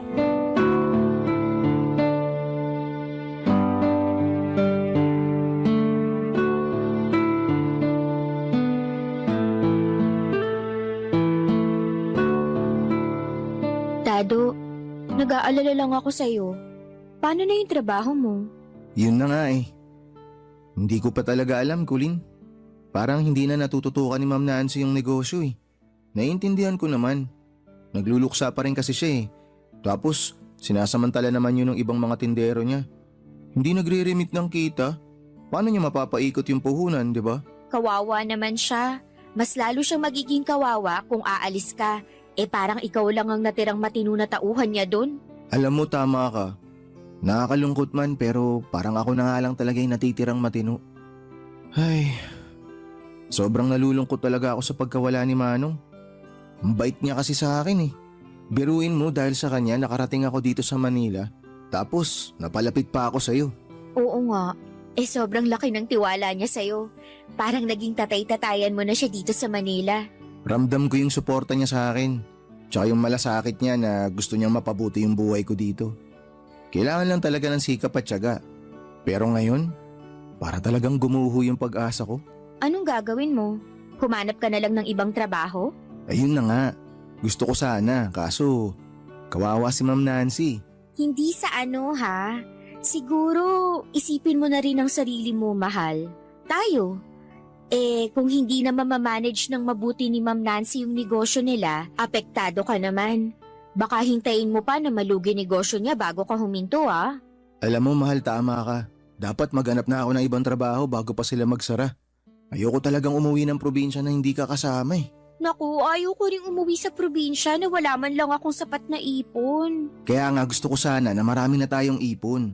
Tsaka doon tayo magpakasal sa bayan natin. Magiging masaya yun. Siyempre naman, ikakasal ka sa akin eh. Alam mo, gustong gusto ko na mangyari yun. Yung tipong lalakad ka sa altar, nakaputi kang damit na napakaganda para kang prinsesa. Tapos yung carpet pula. Pangarap ko talaga na ikasal tayo ng ganun. Ako rin. At ako ang pinakamagandang babae sa oras na yon. Kukuha talaga ako ng makeup artist. Minsan lang naman tayo ikasal. Sige lang, magpaganda ka lang ng husto. Pero dapat dun sa mismo kasal, meron tayong lechon, may cake, tsaka meron tayong pa-disco. Maiinggit yung mga kaibigan ko. Pero sana nga magkatotoo. Magkakatotoo yan. Ako pa ba? Hindi ako papayag na hindi tayo makasal sa probinsya. Kaya magsusumikap talaga ako para matupad natin yung pangarap mong kasal. Salamat, mahal. Basta tutuparin ko yung pangako ko, kaya relax ka lang, mahal. Kaya sana talaga, matutukan na ni Ma'am Nancy yung negosyo niya. Tsaka gusto ko na rin mawala yung mga tindero doon na nagtatarantado. Hindi mapagkakatiwalaan eh. Natadamay patuloy ako. Sabihin mo si Ma'am Nancy. Gagawin ko talaga yan. Kasi nakasalalay yung kasal natin dito. Tama ka, mahal. Bukas na maaga, pupunta ako si Ma'am Nancy. Sasabihin ko sa kanya na kailangan niyang patatagin ang loob niya kasi baka hindi lang si Manong ang mawala sa kanya pag nagkataon. Pati na rin yung kabuhayan nila na pinalago nilang dalawa. Sige, mahal. Tulungan mo si Ma'am Nancy. Baka tama nga si Manong na kailangan mong magsikap sa pagtitinda para balang araw magkaroon ka rin ng sarili mong kariton at puhunan para sa fishball mo. Malay natin, ikaw ang susunod sa yapak ni Manong. Wala naman silang anak na pwedeng magmana ng negosyo nila, di ba? Oo nga no. Mahirap din yung kay Ma'am Nancy kasi wala siyang kasama ngayon, kaya tulungan mo na lang talaga siya. Kababayan pa naman natin si Manong. Siyempre naman mahal, tutulungan ko talaga si Ma'am Nancy. Kasi kapag naging mas maganda yung negosyo niya, ibig sabihin lang nun, mas magiging maganda yung pangkabuhayan showcase ko. Tuloy ang pangarap nating kasal, di ba? Yan ang gusto ko sa'yo, mahal. Hindi ka sumusuko. Tsaka gusto mo talagang tuparin ang pangarap natin. Lahat mahal gagawin ko para sa'yo. Kaya nga ako pumunta talaga dito sa Manila para mapalapit sa'yo. Tsaka kapag nakaipon na talaga ako ng gusto, tama yung sinabi mo eh. Baka pwedeng magtayo na ako ng sarili kong fishbowlan. Kapag ako na may-ari, hindi ka na mamamasukan bilang kasambahay. Magiging katulad ka na ni Ma'am Nancy, manager. Ay, ang saya naman. Gusto ko maging manager. Aabutin natin yan. Walang imposible kapag pinagsusumikapan. Alam kong kaya mo. Kaya natin. At mahal, kapag dumating yung araw na magkaanak na tayo, hindi natin ipaparana sa kanya ang hirap. Oo, ganun na nga. Gusto ko magiging prinsesa at prinsipe ang mga magiging anak natin. Ibig sabihin nun, ako ang hari, tapos ikaw ang reyna. Sinabi mo pa. Ang saya siguro nun, mahal, no? Pag may sariling pamilya na tayo, Tapos nalalaro na natin yung mga anak natin. Alam kong magiging masaya yon, mahal. Kasi nandyan ka para gabayan kami ng mga anak natin. Tama ka, mahal. Gagabayan ko kayo sa abot ng aking makakaya. I love you. I love you too, mahal. Papadudod, sinunod ko ang payo ni Colleen. Sa isang tahimik na gabi ay kinausap ko si Ma'am Nancy. Habang nakaupo kami sa bahay nila ay hindi ko maiwasang mapansin ang lungkot sa kanyang mga mata. Kaya sabi ko sa kanya na alam kong mahirap ito para sa kanya. Pero nandito lamang ako para tumulong. Alam kong hindi magiging madali pero kakayanin namin ito. Habang sinasabi ko yun ay ramdam ko ang bigat ng kanyang tingin sa akin. May lungkot. Habang inaabot niya sa akin ang isang tasa ng kape ay nasabi niyang hindi na niya alam kung paano siya magpapatuloy kung wala ako. Napalunok ako habang tinitignan ko siya. Ramdam ko ang bigat ng kanyang bawat salita. Hindi lamang tungkol sa negosyo kundi tungkol din sa kanyang personal na nararamdaman. Hindi ko maiwasang mapansin ang banayad niyang kilos. Ang paghaplos niya sa gilid ng mesa, ang pagbagsak ng kanyang balikat at ang bahagyang ngiti na tila may ibang kahulugan. Sabi niya na kailangan niya ako, na hindi niya kayang mag-isa. Dahil pakiramdam niya ay nawala na siya ng lahat. At ako na lamang ang meron siya ngayon at parang nakikita niya pa rin si Manong sa akin kasi ako ang pinakamalapit kay Manong. Ramdam ko ang lungkot sa bawat salitang binitawan niya, Papa Dudut, pero kasabay dito ay may init na hindi ko maipaliwanag. Nangako na lamang ako na gagawin ko ang lahat para makatulong. Pero sa loob-loob ko ay naguguluhan ako. Parang may ibang sinasabi ang mga titig at kilos niya na pilit kong iniiwasang intindihin. Habang tumatagal ang usapan ay hindi ko maiwasang makaramdam ng tensyon. Sinabi ko na lamang na gagawin ko ang lahat para maipagpatuloy ang negosyo. Ang legacy na iniwan ni Manong, pilit kong nilalayo ang isipan ko sa nararamdaman kong kakaiba. Pero habang binibigkas ko yon ay napansin kong tila lalong lumalapit si Ma'am Nancy.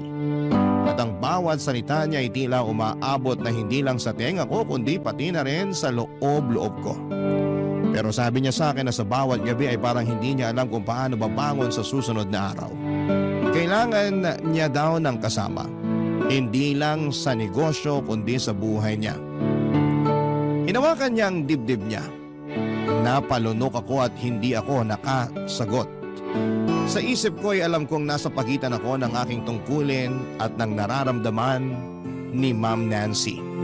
Hindi ko alam kung paano ko pananatiling tapat sa alaala ng aking amo habang nararamdaman ko ang bigat ng pangungulila ni Ma'am Nancy, Papa Dudut.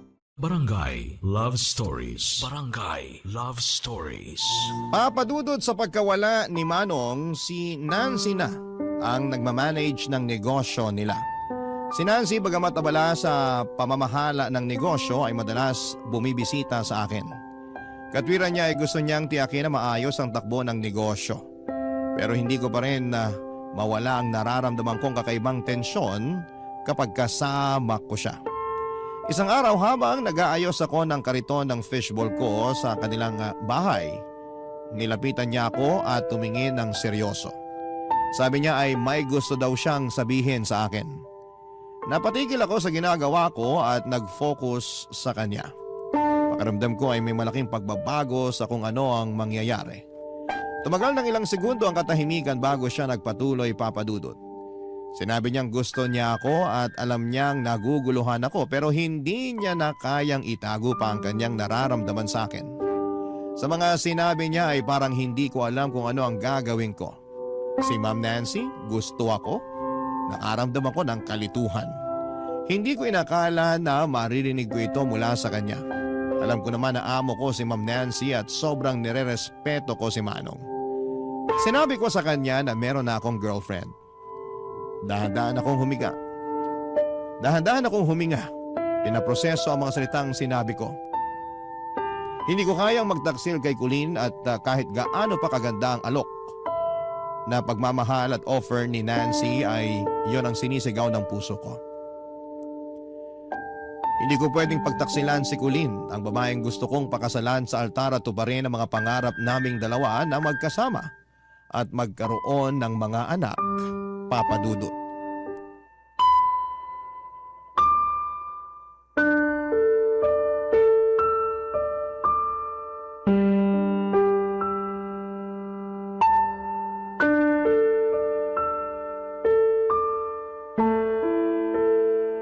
Dado, pwede naman nating isikreto ang lahat ng to.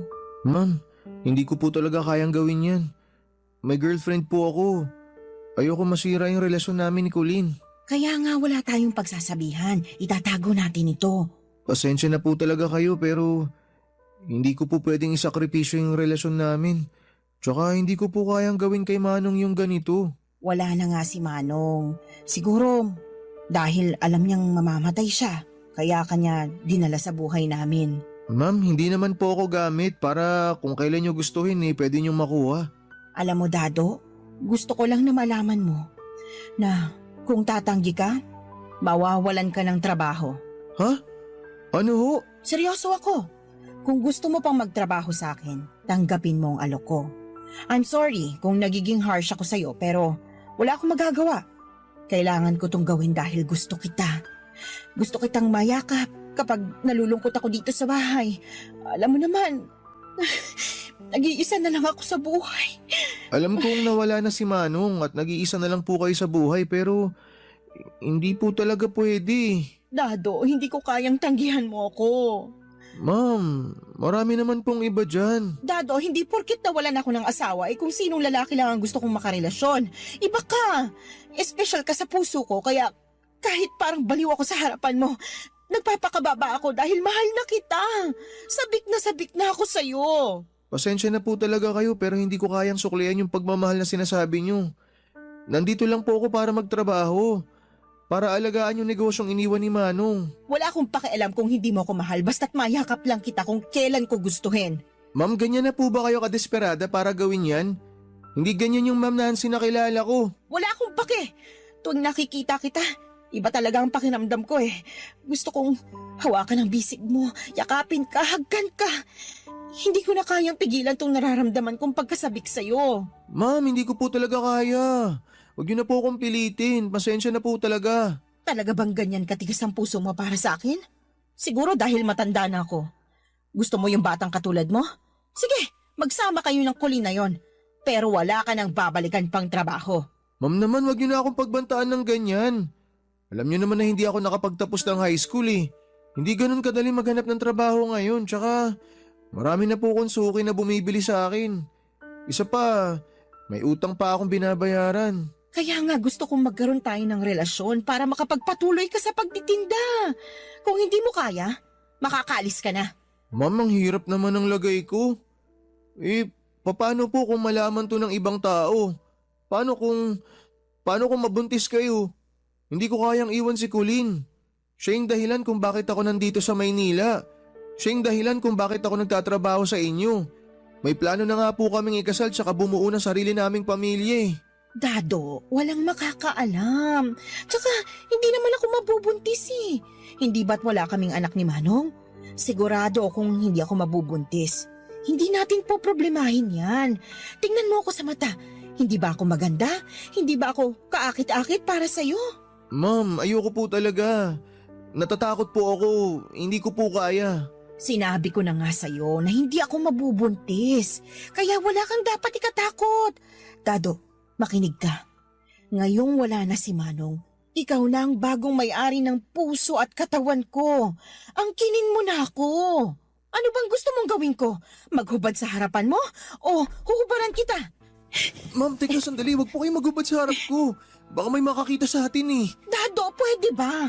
Walang makakakita. Sarado ang bahay. Yung mga butiki-sa-kisame lang ang makakakita sa atin. Dado, paligayahin mo naman ako. Ilang buwan na akong nangungulila. Walang kasama sa kama. Malamig ang bawat gabi ko. Painitin mo naman ang katawan ko. Ma'am. Halika, lapitan mo ko. Halikan mo ko. Pero ma'am.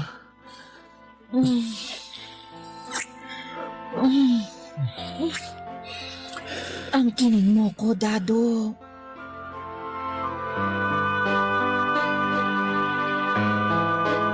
Papadudot, nagkamali ako.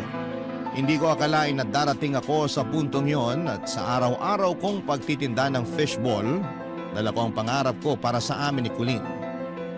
Pero habang lumilipas ang panahon ay tila unti-unti akong nalilihis sa landas na dapat kong tinatahak. Si Nancy, ang babaeng dati boss ko lang, ay naging isang tukso na hindi ko napigilan. Sa umpisa, akala ko'y simpleng trabaho lang ang dapat kong pagtuunan, pero unti-unti niya akong hinatak sa isang sitwasyon na hindi ko inakalang papasukin ko, Papadudot. Maraming beses ako nagtangkang umiwas, gusto kong ihinto ang namagitan sa amin, pero si Nancy ay may kakaibang paraan ng paghawak sa akin. Tuwing lalapit siya ay may mga pagkakataong nawawala ang kontrol ko. Sa bawat halik at haplos niya, ang pagiging tapat ko kay Colleen ay unti-unting natutunaw. Alam kong mali, Papadudot, pero bakit ganon? Parang ang hirap pigilan at sa totoo lang ay hindi mahirap na hindi ka matatakam sa taglay na alindog ni Nancy. Sa edad niya ay mukha pa rin siyang bata dahil marahil sa hindi pa siya nagkakaanak. Sexy si Nancy at papasa pa siyang girlfriend material talaga kung hindi ko lang mahal si Colleen. Pagkatapos ng lahat, tuwing uuwi ako sa aming maliit na inuupahan ni Colleen ay tila may bigat na bumubuntal sa dibdib ko. Tinitingnan ko siya, ang babaeng nagtiwala sa akin ang buong puso at nararamdaman ko ang matinding hiya at guilt.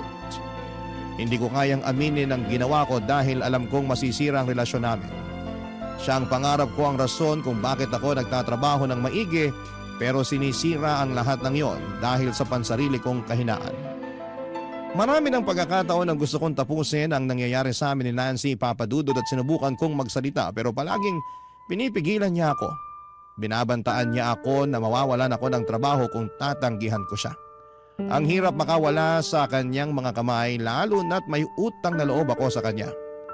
Ang kasalanan ko ay parang karayom na paulit-ulit tumutusok sa puso ko. Si Colleen ang naging dahilan ng bawat pangarap ko pero si Nancy ang bumura ng moralidad ko. Lalo na nung isang araw na sobrang bumagsak ang mundo ko sa hatid na balita ni Nancy sa akin, Papadudot.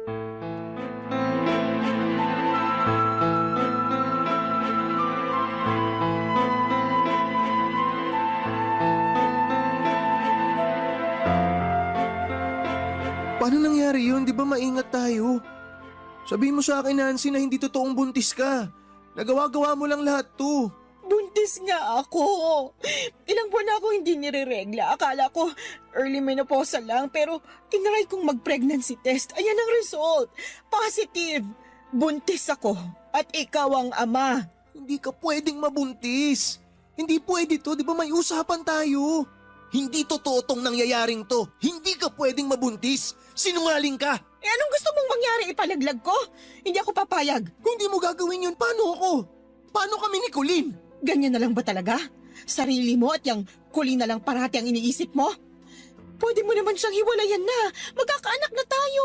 Sa atin na tong negosyo. Hindi ka na magiging tindero lang ng fishball cart. Tumigil ka. Hindi ko siya ihiwalayan at mas lalong hindi ko gusto yan yung pinagbubuntis mo. May usapan tayo. Tsaka napasok mo pa talaga yung pagiging tindero ko dito? Wala ka na ba ibang masabi? Dado, ang gusto ko lang naman sabihin pwede na tayong magsama na hindi sikreto sa lahat. Buang ka ba? Umpisa pa lang sinabi ko na sa'yo na may girlfriend ako. Ang lagay, hihiwalayan ko si Colleen para lang dyan? Siya ang gusto kong pakasalan. Hindi ikaw, kaya hindi kita pananagutan. Nagtatalik tayo. Bumukha ka ako. At ikaw, masaya ka naman habang ginagalaw ako. Huwag mo nga akong bigyan ng rason na pangtanga. Ang sabi mo sa akin, maingat ka, hindi ka mabubuntis. Ang lumalabas, niloko mo ko. Yun naman ang akala ko. Hindi kita niloloko. Siguro, mali kami ni Manong. Siya palang may diferensya, kaya hindi kami nagkaanak. Bali, hinala mo lang pala yun? Hindi kayo nagpa-check up? Nancy, hindi mo naiintindihan, malaking problema to. Hindi naman magiging problema kung pananagutan mo ko. Naririnig mo ba yung sinasabi mo? Seryoso ka ba? Kanina pa tayo nag-uusap dito pero parang wala ka naman naiintindihan sa mga sinasabi ko. Ako ang nabuntis mo. Iwanan mo na si Colleen, panagutan mo ako at ang magiging anak mo. Nagpapatawa ka ba? Mukha ba akong nagpapatawa? Seryoso ako.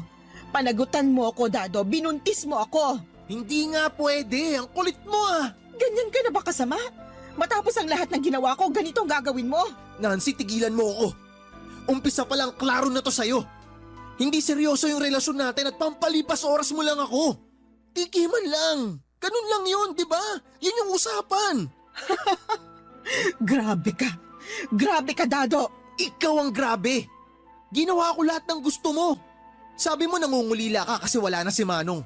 Tinago natin kung ano yung meron tayo. Nangako ka sa akin na hindi ka mabubuntis. Tapos ngayon ayan, nabuntis ka. Ngayon, gusto mo si Colleen, hiwalayan ko pa. Nancy, hindi ko na kayang gawin yung pinagagawa mong yan. Hindi ko kayang sirain yung tiwala na binigay niya sa akin. Pero sinira mo. Sinira mo nang tikman mo ako. Alam mo, sira na talaga ulo mo. Kasi buntis ako. Binuntis mo ako. At hindi pwedeng lalaki tong tiyan ko na walang aako.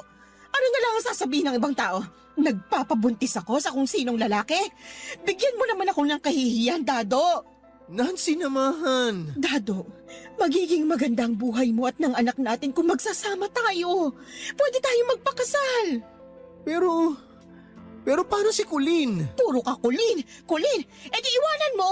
Hindi naman kasi ganun kadali yun eh. Kailangan mo na siyang iwan dahil pananagutan mo na ako. Hindi ko kaya. Hindi ko siya kayang iwan. Hindi kita kayang panagutan. Ipipilit mo pa talaga ang sarili mo sa Colleen na yon? Akong nabuntis mo. Ako ang magiging asawa mo. Sabihin mo sa kanya na nagmamahalan tayo. Na nabuntis mo ko kasi mahal mo ko. Isipin mo na lang na mas giginhawa ang buhay mo pag ako ang pinili mo. Sobrang makasarili mo, Nancy. Alam mo ba yun? Napaka makasarili mo. Mahal lang kita.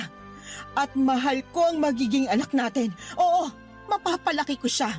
Pero hindi ko kayang lalaki ang anak ko na walang ama. Kailangan ka niya. Gusto ko buong pamilyang makagisna ng anak natin. Nancy. Dado, panagutan mo ko. Pakasalan mo ko. Grabe naman tong hinihingi mo sa akin. Hindi ko na alam kung anong gagawin ko. Sobrang naguguluhan na ako. Alam mo, sa totoo lang, sumasakit yung ulo ko dahil sa'yo. Basta panagutan mo ko. Panagutan mo ang anak mo, Dado.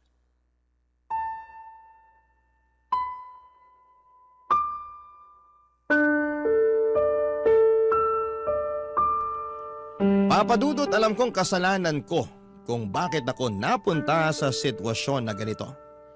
Napakabigat ng bawat hakbang ko na para bang ang bigat ng mundo ay nakasabit sa mga balikat ko. Si Nancy ay naging sanhi ng pinakamalaking gulo sa buhay ko. At sa mga oras na yon ay hindi ko alam kung paano ko sasabihin kay Colleen na niloko ko siya.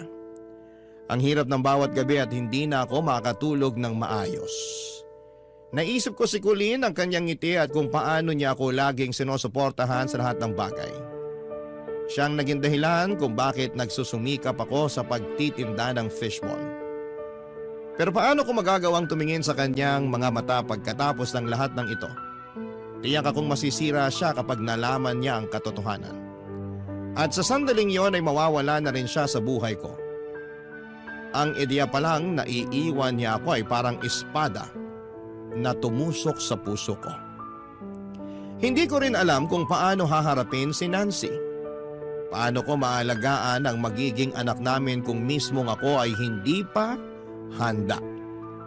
Pinipilit ko mag-isip ng paraan pero parang kahit na anong gawin ko ay walang tamang sagot, Papa Dudut. Alam kong hindi ko dapat talikuran ang responsibilidad ko kay Nancy, pero paano ko naman magagawang baliwalain ang pagmamahal ko kay Colleen?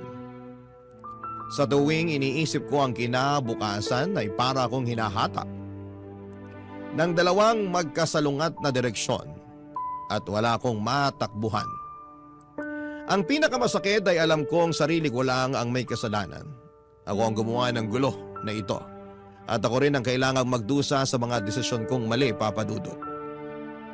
Pero paano ko sisimulan ang pagtutuwid ng lahat?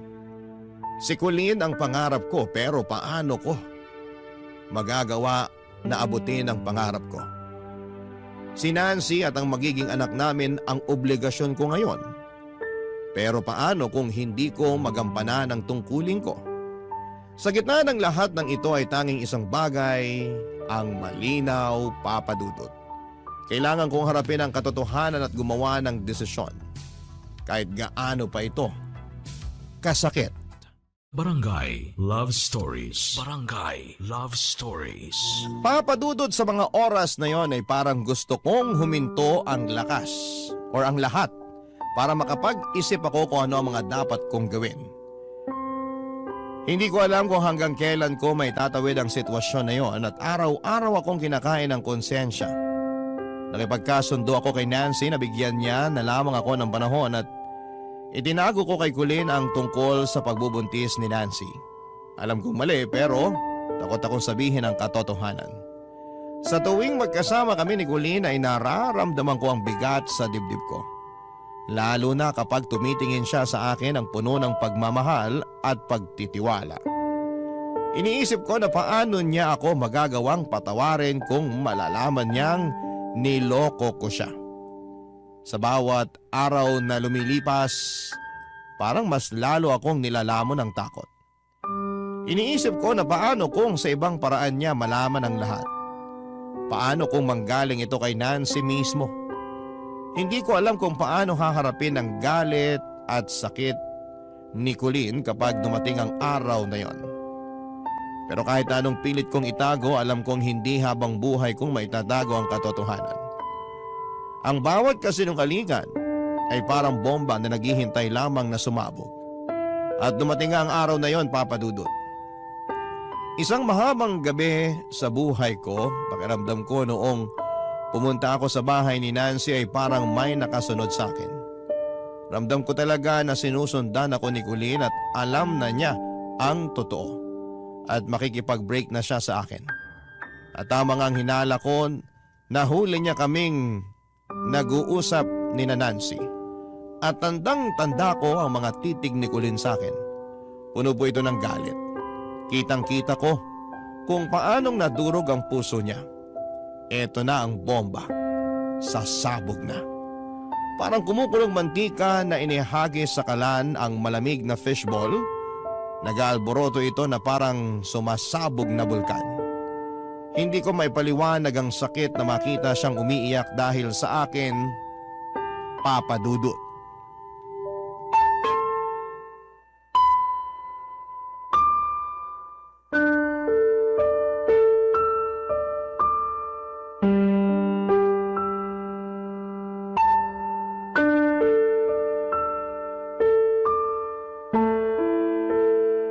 Dado, ano na? Kailan mo sasabihin kay Colleen ang totoo? Lumalaki ng tiyan ko, oh. Nahahalata na ng ibang tao. Pwede ba, Nancy? Naghahanap pa ako ng tiyempo. Kailan pa? Pagputi ng uwak? Ang mga bulong-bulungan ng kapitbahay, ang mga marites sa paligid, malamang ako lang pinagchichismisan nila. Pakialam ko ba sa mga chismosang kapitbahay na yan? Nakakabuisit naman, oh. Pumunta ako dito sa Maynila para kay Colleen. Tapos ito yung mangyayari sa akin? Tigil-tigilan mo na nga yan. Anong akala mo sa akin walang puso?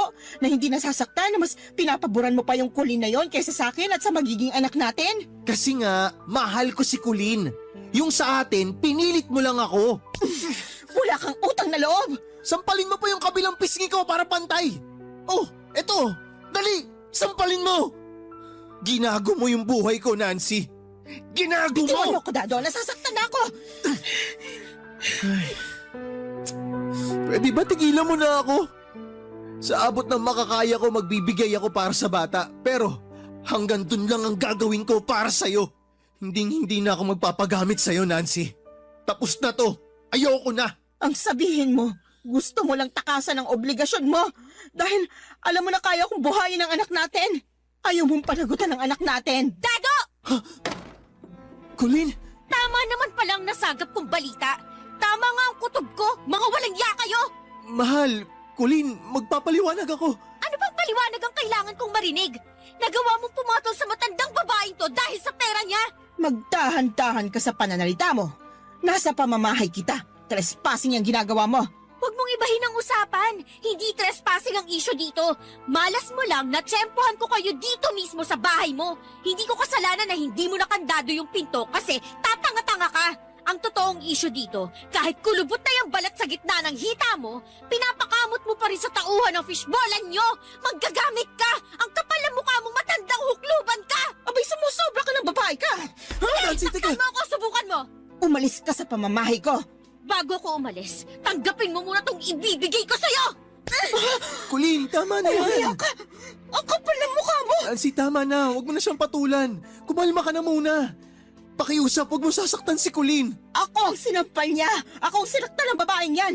Sumugod siya dito para sampalin at ipahiya ako! Pwede ba, Dado, umalis ka sa harapan ko? Hindi pa kami tapos ng amoy lupang babaeng to na pinaglihisan nuno sa punso! Alam mo ang dapat sa'yong matanda ka? Inilalagay ka sa kumukulong mantika ng fishball. Ang saya mo, no? Habang tinutuhog ka nito ni Dado, enjoy na enjoy ka kahit alam mo na may girlfriend na siya! Mahal, makinig ka sa akin. Ikaw lang ang mahal ko, ikaw lang talaga. Tigilan mo yung kakamahal mo sa kanya dahil magkakaanak na tayo! Nancy, pwede ba? Tumahimik ka na! Aba, bakit ako tatahimik sa sarili kong bahay? Tama naman ang pinagsasabi ko ah. Ngayong alam na ng babaeng yan ang totoo tungkol sa atin at malamang nakikinig ng mga marites dyan. Ipapangalandakan ko na sa lahat na binuntis mo ko! Buntis ako at ikaw ang ama na magiging anak ko! Nancy naman, nakikiusap ako sa'yo. Tigilan mo na to. Tumigil ka na. Tigilan mo nga yung kaaarte mo dyan, Dado. Magkakaanak na kayo ng matandang yan? Eh di congratulations! Hindi ka na lang tindero ng fishball. Nag-level up ka na. Ikaw na ang may-ari. Pinalitan mo na si Manong sa pwesto niya. Ibang klase ka rin talaga. Ang dumi mo, Dado! Colleen, mahal. Wag mo na akong tatawaging mahal.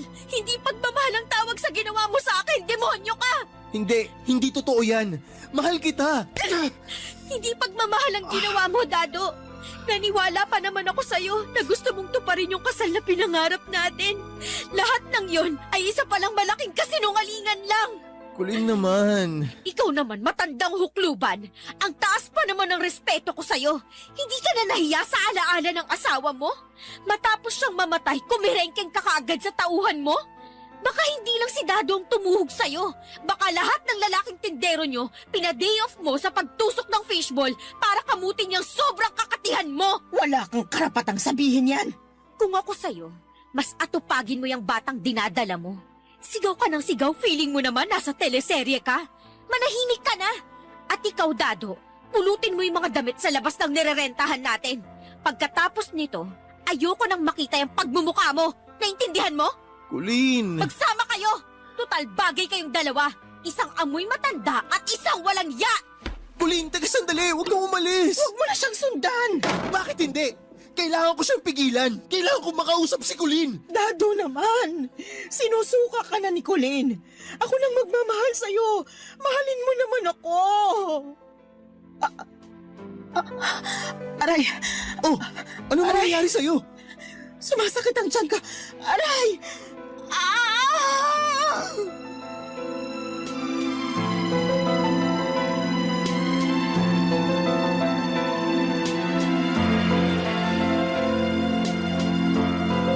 Mga padudot, kitang-kita ko kung paano nadurog ang puso ni Gulin habang nakatitig siya sa akin bago siya tuluyang umalis. Hindi ko may paliwanag ang sakit na nararamdaman ko noong makita ko ang mga luha niya. Dahil alam kong ako ang may sala ng lahat. Ako ang dahilan ng bawat patak ng kanyang luha. Parang tinutusok ng matatalim na karayom ang puso ko, papadudot, at gusto kong sundan siya pero kailangan kong dalhin si Nancy sa ospital. Sobrang gulong-gulo ako sa mga oras na yon.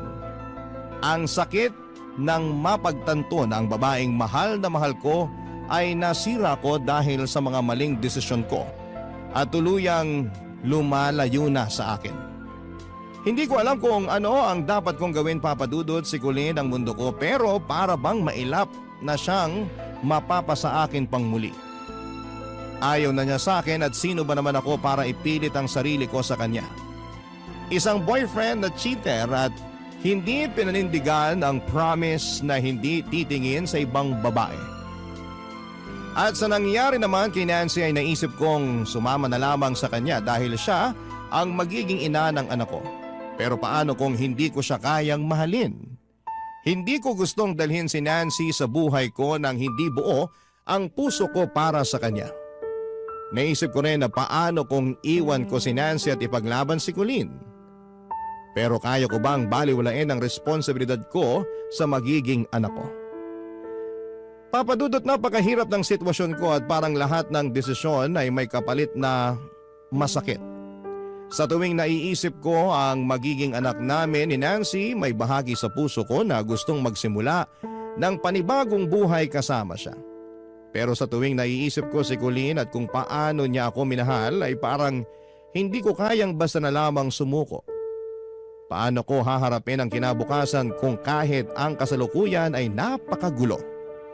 Para ako naglalakad sa lubid na napakanipis at isang maling hakbang ay tuluyan na akong babagsak. Alam kong wala akong ibang masisisi kundi ang sarili ko, Papa Dudut. Ako ang dahilan kung bakit nauwi sa ganito ang lahat. Pero Papa Dudut, hindi ko pa rin kayang isuko ang pagmamahal ko kay Colleen. Siya ang nagturo sa akin kung paano mangarap at kung paano magmahal. Kung may paraan lang para maibalik ang tiwala niya ay gagawin ko. Pero kung huli na ang lahat, siguro ay kailangan ko nang harapin ang realidad na ang bawat desisyon na gagawin ko ngayon ay para sa magiging anak ko at kay Nancy na. Sa pagitan ng dalawang puso ay sino ang pipiliin ko. Sana sa huli maging tama ang desisyon ko, Papa Dudut.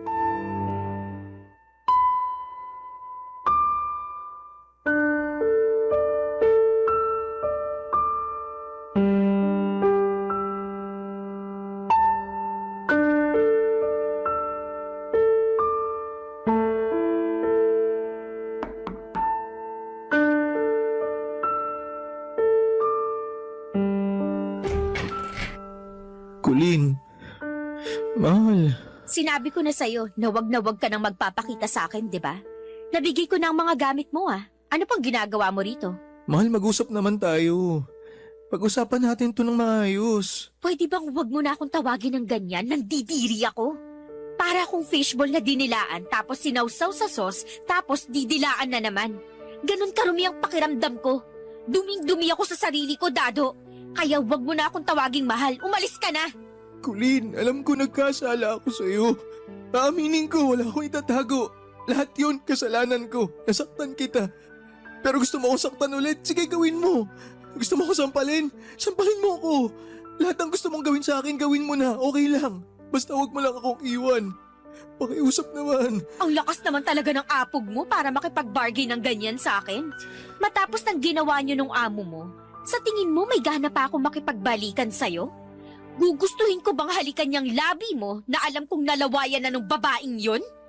Parang awa mo na, Huwag Colleen. mo akong iyakan! Ang pangit mo, tanga! Ginusto mo lahat ng to, di ba? Kaya magdusa ka! Umalis ka na! Alis! Colleen, magsimula tayo ng panibago. Magsimula tayo ulit. Umunta tayo sa ibang lugar. Doon tayo bumuo ng pamilya natin. Baliw! Gumising ka nga! Hindi na kita mahal! Puot at galit na lang ang natitira sa puso ko para sa'yo. Colleen naman. Sige na, umalis ka na! Colleen. Alis! Bakit ayaw mong umalis, ha? Ang kulit mo, ah! Ayokong umalis kasi gusto kong sabihin sa'yo na mahal kita. Ikaw ang mahal ko, walang iba. May gana ka talagang sabihing mahal mo ko? Ang kapal ng mukha mo? Kasi yun ang totoo. Kung mahal mo ko, hindi ka gagawa ng bagay na ikakasira ng tiwala at pagmamahal ko sa'yo. Alam mo, nagpapasalamat ako sa'yo kasi alam ko naman na minahal mo ko. Sinundan mo ko dito sa Manila para may makasama ako. Nandun ka naman nung mga panahong pagod na pagod ako sa kakatrabaho. Pinagaan mo lahat ng mga karga ko noon. Pero hanggang dun na lang yun.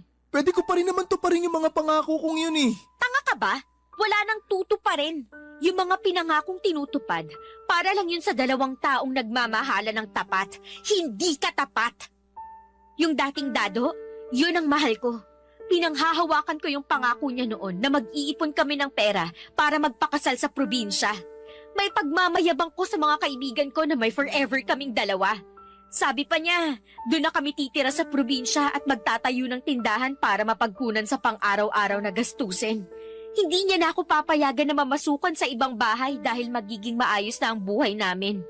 Yung Dado na kilala ko, mahal ako noon at hindi niya ako sinasaktan ng ganito. Colleen, patawarin mo na ako. Nakikiusap ako sa'yo, patawarin mo na ako. Patawad. Sige na, umalis ka na. Alam mo, kailangan ka ng magiging anak mo. Alagaan mo yung pinili mo. Ikaw ang pipiliin ko. Alam mo ba na mahirap sa isang babae na matapos mabuntis iiwan lang ng lalaki? Ano yun?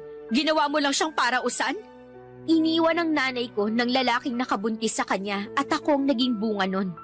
Lumaki ako na hindi nakikilala ang tunay kong tatay. Walang araw na hindi ko inisip na paano kaya ang naging buhay ko kung kasama ko ang tatay ko. Parang awa mo na, patawarin mo na ako, Colleen. Huwag mong iwan si Nancy. Pangatawanan mo yung ginawa mo. Magpakalalaki ka. Kailangan ka ng anak mo. Kailangan niya ng amang magpapalaki sa kanya.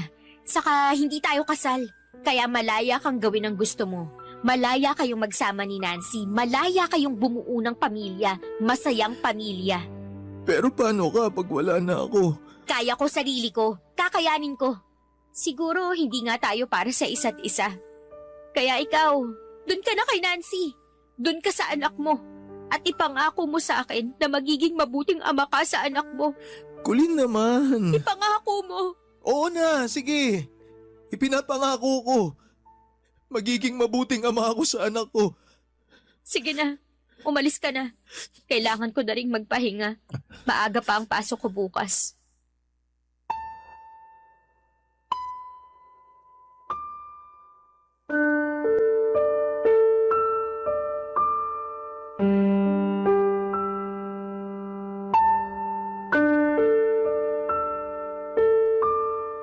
Papadudo, tuluyan na nga kaming nagkahiwalay ni Colleen at hindi ko akalaing darating kami sa puntong yon pero wala na akong magawa. Ngayon si Nancy na ang kasama ko pero kahit na anong pilit kong magpakatatag, hindi ko may pagkakailang may kirot pa rin sa puso ko tuwing naiisip ko si Colleen. Siya ang naging dahilan kung bakit ako nangarap, kung bakit lumuwas ako ng Maynila para mapalapit sa kanya. Ngayon ay ibinaling ko na lamang ang saysay ng lahat ng pinaghirapan ko sa anak namin ni Nancy. At sa totoo lang ay minahal ko na si Nancy dahil pinadama niya sa akin ang pag-ibig niya. Nagpatuloy naman ako sa pagtitinda ng fishball at ibang pagkaing kalye kahit sabi ni Nancy na huwag ko nang gawin at pamahalaan na lamang ang negosyo namin tulad ng iniwan ni Manong. Naging usap-usapan sa probinsya na ako ang pumalit hindi lang sa negosyo ni Manong kundi pati na rin sa puso ni Nancy. Ang dami nilang sinasabi sa akin pero hinahayaan ko na lamang. Ang importante ay natupad ko ang kahilingan ni Colleen na maging mabuting ama sa anak namin ni Nancy. Ibang klase si Colleen, niloko ko na pero binigyan pa rin ako ng aral.